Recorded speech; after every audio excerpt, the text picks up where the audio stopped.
Namaskar. Today, the goal of excellent health is more and more common. Our modern lifestyle has eliminated certain normal practices and elements of previous generations that ensured good health.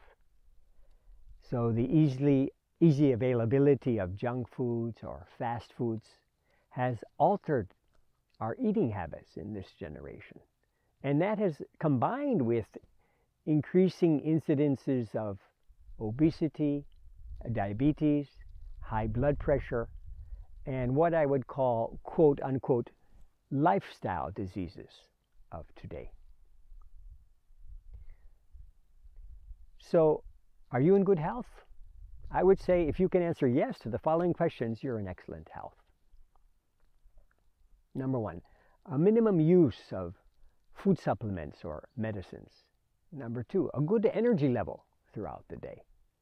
Number three, a good bowel movement at least once a day. Number four, excellent sleep. Number five, having a good amount of energy but never getting sick. Rarely get sick. And number six, having a good appetite before meals. So there are many ways, many habits we could adopt to ensure excellent health. But the one I want to mention today, which I think is the most important because health is not only physical, it's also mental and spiritual well-being or peace. And that practice, which benefits on all three levels simultaneously, is called fasting. Fasting has been known for as long as humans have been alive, around, and all religious traditions advocate fasting in one form or another. Even animals, they instinctively fast when they're not well. But we're so disconnected today from nature and natural laws that even when our body tells us to avoid certain foods or to get more exercise, we ignore it. So there are many ways to fast. For some people, the very word fasting makes them scared. They think fasting is like starving the body. Yet, I know people who look forward to fasting day because they have so much energy, more energy than in the normal days on the fasting day. So there are many types of fasts, and I would say that the important thing to consider about fasting is that because our life is very busy. Our lifestyle there's so much pressure from work, from family, from the society. So if I'm going to fast, it has to be neither too long nor too taxing to my system. So this fast, which I recommend, combines practicality and effectiveness, and that is the 24-hour fast. Now, 24 hours means from sunrise to the next day sunrise. That's different from sunset to sunset, because sunset to sunset means you've eaten both days. But sunrise to sunrise means you've gone an entire day and night without any food. That has a tremendous psychological impact on the mind. And so this type of fast develops tremendous willpower. And we lose that strong attachment to food, which in some cases is the very reason for which we are sick in the first place. And many weaknesses or uncontrolled habits of our mind, addictions, they clear through the 24-hour fast. So there are different ways to do that 24-hour fast. And for example, you might take liquids for that 24-hour period. Or you may drink freshly squeezed juice from fruits and vegetables. You may take water for the 24 hours. And lastly, no solid, no liquid for the entire 24-hour period. That means dry fast. Now, for some people, that seems impossible, but don't worry about that. With the regular practice of the diet, vegetarian diet, the yoga exercises, the meditation, slowly and gradually our bodies become able And our minds become willing to do that 24-hour fast, dry fast. And personally, I can think of no better habit than the 24-hour dry fast for all-around health. So many solutions to problems come spontaneously after the 24-hour fast. I get many creative ideas how to do my work in a better way. My meditation is more deep, more concentrated. I feel more connected to that universal consciousness, which is part of all of us. So that's why the yogis called that fast upavasa. And that means to remain near to the Supreme. So if possible, on the upavasa fasting day, we use that saved time from eating for more meditation.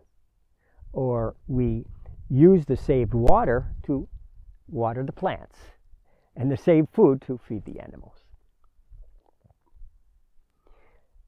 Actually, I've been fasting for 5.5 years, dry fasting. Not in one stretch, obviously, but a system of fasting at intervals.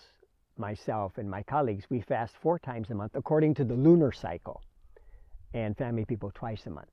So if you're fasting at intervals over spaced time, it doesn't overtax the body, and it's only 1 day.